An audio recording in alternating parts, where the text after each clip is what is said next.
शेर और बाघ की चुनौती। एक दिन एक बाघ को लगा कि वह शेर से भी ज्यादा ताकतवर है, तो वह शेर को चुनौती देने के लिए पहुंचा। वह शेर की गुफा के पास चला गया और जोर जोर से चिल्लाने लगा।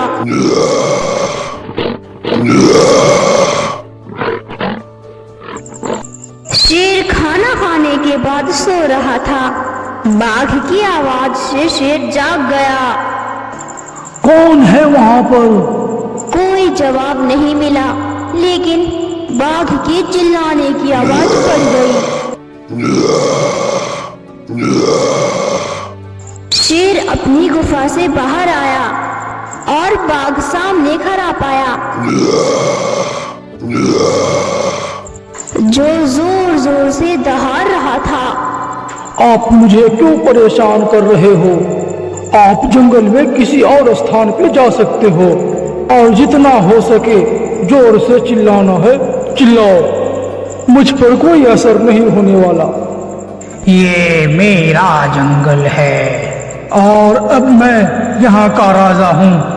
सारा दिन पड़े रहते हो, सोए रहते हो, और मेरी आवाज तुमसे ज्यादा तेज है और मैं तुमसे भी ज्यादा ताकतवर हूँ। शेर और बाघ के बीच बहस छिड़ गई।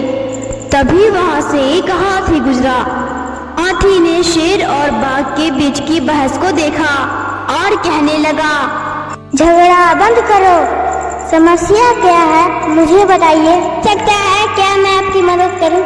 सभी जानवर शेर को ताकतवर समझते हैं, लेकिन मैं भी तो जानता हूँ कि मैं कितना बड़ा ताकतवर हूँ और शेर को चाहे जितना चाहूँ चुनौती दे सकता हूँ।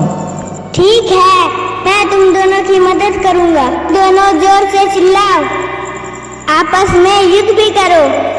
मैं फैसला करूंगा असली राजा कौन है। हाँ, मुझे मंजूर है। हाँ, मुझे भी मंजूर है। शेर और बाघ के बीच ये फैसला हुआ कि जो हाथी चुनेगा वही राजा होगा। बाघ जोर जोर से चिल्लाने लगा, लेकिन शेर चुपचाप शांत खड़ा रहा। अंत में हाथी ने राजा से पूछा, राजा जी, आप क्यों नहीं चिल्ला रहे हो? आप युद्ध क्यों नहीं कर रहे? बताइए। तभी शेर ने उत्तर दिया, अभी बाघ यहाँ का राजा नहीं, मैं ही राजा हूँ और मैं जानता हूँ अपनी प्रजा को बेवक्त शोर मचाकर परेशान नहीं किया जाना चाहिए, इसलिए मैं नहीं चिल्ला रहा। आप चाहें तो बाघ को राजा बना सकते हैं, मुझे कोई आपत्ति नहीं। यह सुनकर हाथी समझ गया कि सचमुच राजा शेर ही जंगल में राज करने का हकदार है।